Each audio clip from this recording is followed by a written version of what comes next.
बचो अमृतमय वचन, विश्वास हो जाए। सुधामयम बचो या साम कामिनाम रसवर्धनम, हृदय में काम रसवर्धन। हृदयम क्षुरधाराभाम प्रिय को नाम योषिताम। बहुत सावधान। उन दुष्ट स्त्रियों ने बहुत तरह से मार मार करके धुंधकारी, मुंह में अंगारा, गले में रस्सी, मार डंडों से मार मार के मार डाला। बहुत बुरी तरह मारा धुंधकारी को। अब जब दिन में निकलना चाह तो लोग, आज धुंधकारी नहीं देखा, बोले प्रीतम किसी कार्य से बाहर गए और असर लगाकर पांचों माल मत्ता लेके भाग गए। बहुत सावधान। संहृत्य वित्तम तायाता कुलटा बहुभर्तिका धुंधकारी बभूवात महान प्रेतः कुकर्मतः। जो कई पुरुषों से सहवास करती हैं या कई स्त्रियों से जो सहवास करता है, ऐसा अपवित्र हो जाता है कि उसके छूने मात्र से पुण्य नष्ट हो जाते हैं। फिर तो उनके संग से ही रह रहा था, उसे वैश्या उसे ही कहते हैं। उन वैश्याओं के संग से सारे सुकृत नष्ट हो चुके थे, महान पाप का स्वरूप हो गया था और वो सब भाग चुकी थी। तो धुंधकारी को भयंकर प्रेत योनि की प्राप्ति हुई। प्रेत योनि, भयंकर प्रेत योनि। अब वो बवंडर रूप, जो चक्रवात जैसे बवंडर देखते हो ना, वो रूप धारण करके दसों दिशाओं में भटकता। और प्रेत को स्वयं से पानी पीने के लिए कोई सुविधा नहीं। ऐसा नहीं नदी के किनारे रह रहा तो पानी पी लेगा, वो किसी को पकड़ेगा तब उसके द्वारा जो उसको पानी पिलाया जाएगा वो उसको मिलेगा। ऐसे पानी नहीं पी सकता, ना कुछ खा सकता है, ना कहीं विश्राम कर सकता है। वो बस हा दई चिल्लाता हुआ, रोता हुआ भटकता है। प्रेत योनि बड़ी भयानक होती है। जब तीर्थ यात्रा करके गोकर्ण जी लौटे तो सुना कि धुंधकारी का लापता और मार डाला गया। तब उन्होंने फिर गए और वहां पिंडदान किया धुंधकारी के लिए भी। बड़े महात्मा थे गोकर्ण। श्राद्ध किया और काफी तीर्थों में मंत्रानुष्ठान किया कि इसका कल्याण हो जाए। ये सब करके लौट आए अपने पिता आत्मदेव के घर में। रात्रि में कोई देख ना पावे इसलिए सीधे अपने घर में गए और शयन किया।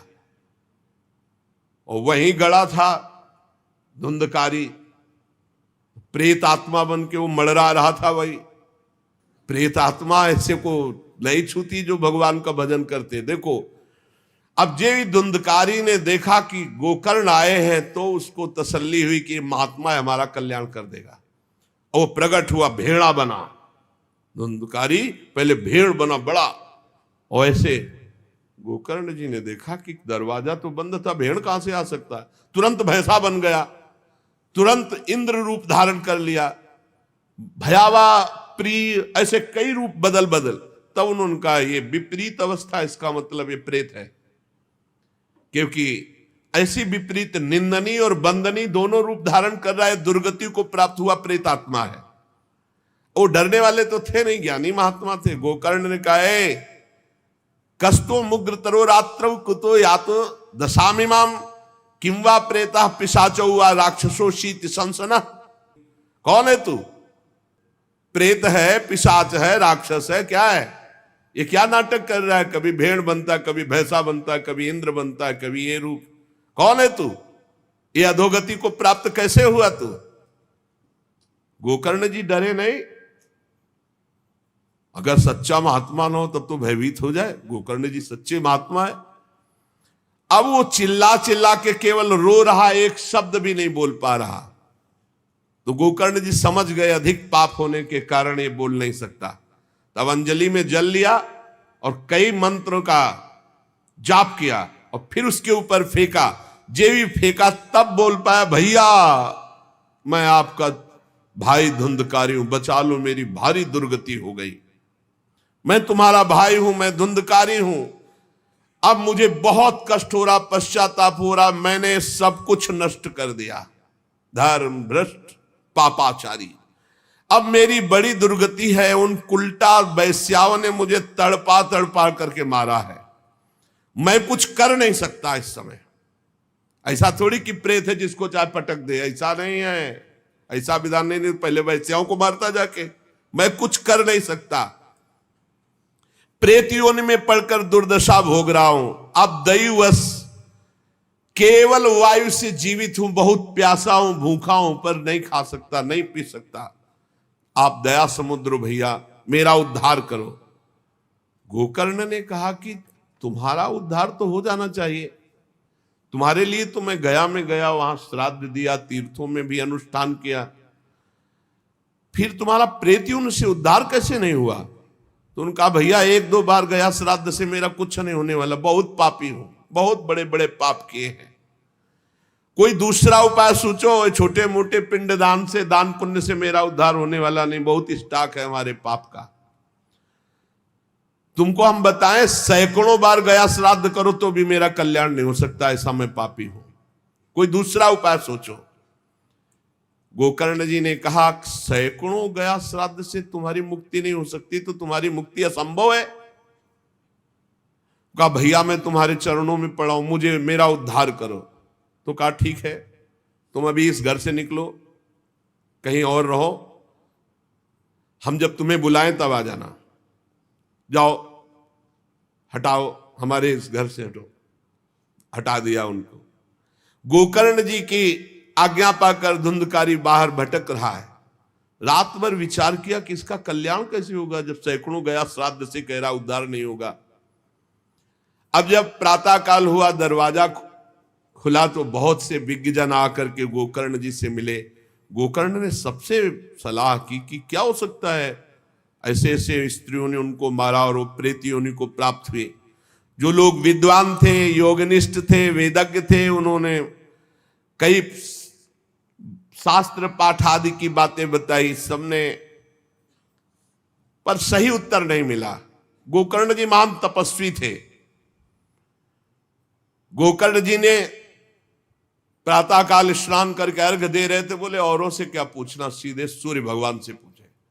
मंत्र का उच्चारण करते हुए सूर्य भगवान को स्थगित कर दिया, रोक दिया।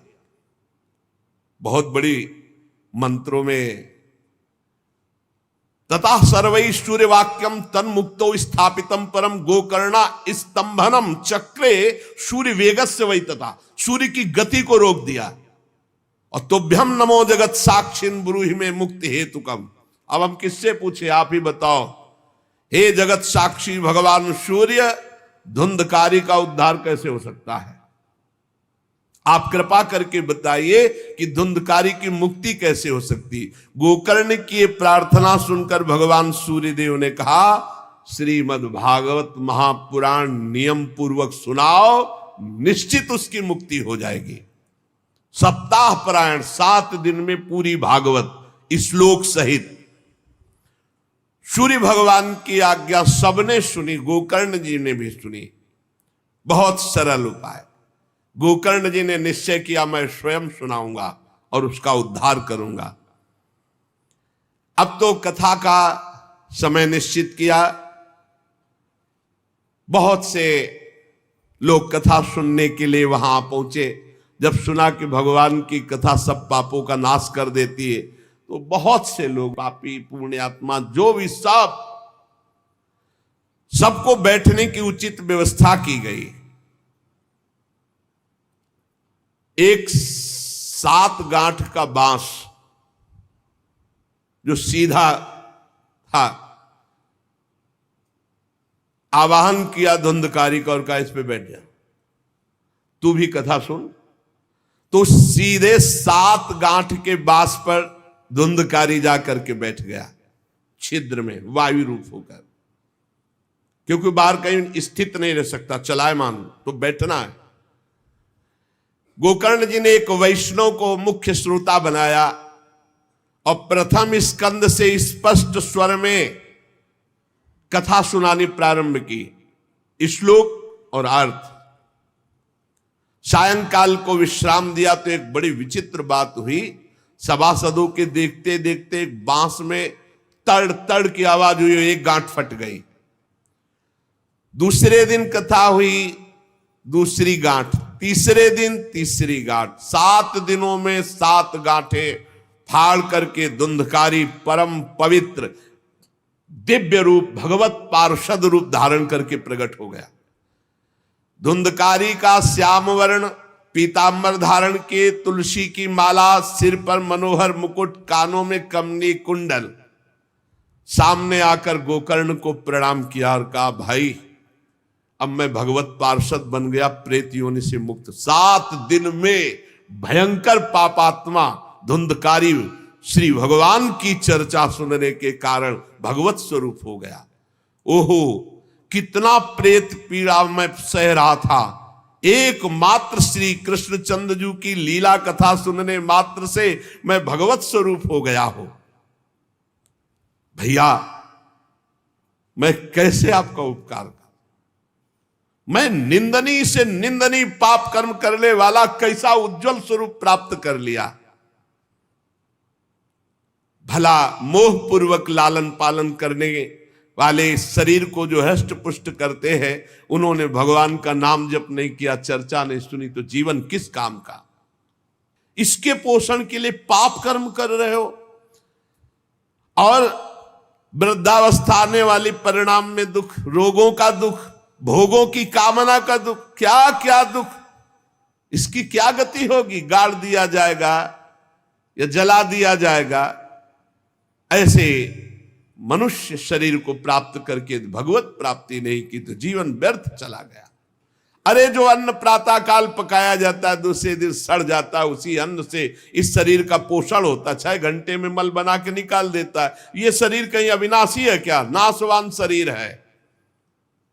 जो लोग भगवान की कथा से वंचित है, भगवान का नाम जप नहीं करते, वो बुदबुदे जीवों में मच्छरों के समान जीवन उनका है। जन्मे मरे किस काम के? भला देखो, जिस बांस में मैं बैठा था तो बांस की गांठ फट गई, क्या भगवान की कथा सुनने पर चित्त की गांठ नहीं नष्ट हो जाएगी? जड़ चेतन की ग्रंथ। इसलिए धन्य है वो जो भगवान की कथा सुनने में अपना समय व्यतीत करते हैं। धुंधकारी ऐसी बातें कह रहा था, सबने देखा जय घोष करते हुए नमो नमः नमो नमः, और एक दिव्य विमान आया। भगवान वैकुंठ नाथ के पार्षद मंडलाकार तेजो में विमान, और सबके देखते देखते कहा, धुंधकारी आओ। और वो दिव्य पार्षद रूप विमान पे चढ़ा। जब विमान पे चढ़ के जाने लगा तो गोकर्ण जी ने रोक दिया, रुको, ये क्या? कथा तो शास्त्रों लोगों ने सुनी, तो आपको शास्त्रों विमान लाना चाहिए और सबको बैठाल कर ले जाना चाहिए, क्योंकि हमारे सुनाने में कोई भेद नहीं था और ये सुन भी सब ध्यान से रहे थे। तो भगवत पार्षदों ने कहा, आपके सुनाने में कोई भेद नहीं था, पर सुनने में भेद हो गया है,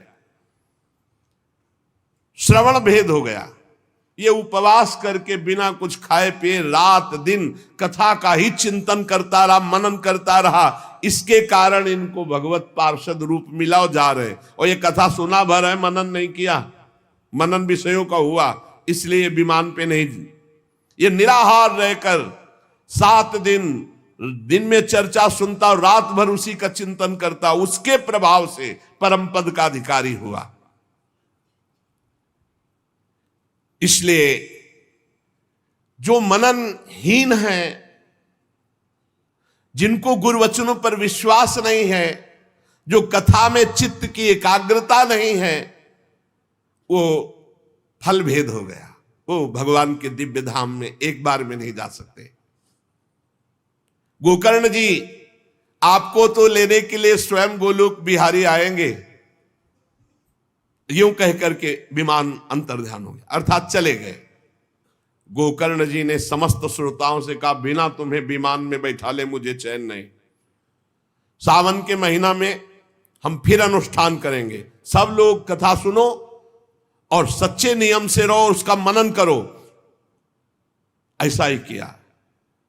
सब लोग उपवास करके, अल्पाहार करके कथा सुने, और जे ही 7 दिन में कथा की समाप्ति हुई तो भगवान के बहुत से पार्षद विमान लेकर आए और जितने कथा सुनने वाले थे सबको परम धाम ले गए। और भगवान ने गोकर्ण जी को स्वयं गोलोक बिहारी हृदय से लगाया। जे भी हृदय से लगाया तो गोकर्ण भगवत स्वरूप हो गए। वही किरीट श्यामवर पीतांबर धारण किए हुए कुंडल आदि से विभूषित। यहां तक कहते हैं कि उस कथा में सुनने में जो कुत्ते भी बैठे थे वो भी गोकर्ण जी की दृष्टि पड़ने पर विमान पर बैठकर भगवत धाम को गए। भक्तवत्सल भगवान श्री कृष्ण इतने गोकर्ण जी पर प्रसन्न हुए कि तुमने सबको कथा सुनाकर मंगल अनुष्ठान। इसलिए गोकर्ण जी जिस जिसको चाहा, मालूम कथा सुनकर कुत्ता मनन तो नहीं कर सकता, लेकिन गोकर्ण जी ने मनन किया कि ये कुत्ता भी कथा में बैठा था, इसका भी भगवत उद्धार हो जाए। ये आप इसीलिए आसपास जो है जीव जंतु सब भगवत स्वरूप हो जाते हैं। बड़े बड़े सिद्धों को जो गति नहीं मिलती, भगवान की लीला कथा सुनने से, गोकर्ण जी के प्रभाव से धुंधकारी सहित समस्त श्रोताओं को भगवत धाम की प्राप्ति हुई। शेष चर्चा आगे। श्री राधा वल्लभ लाल की जय।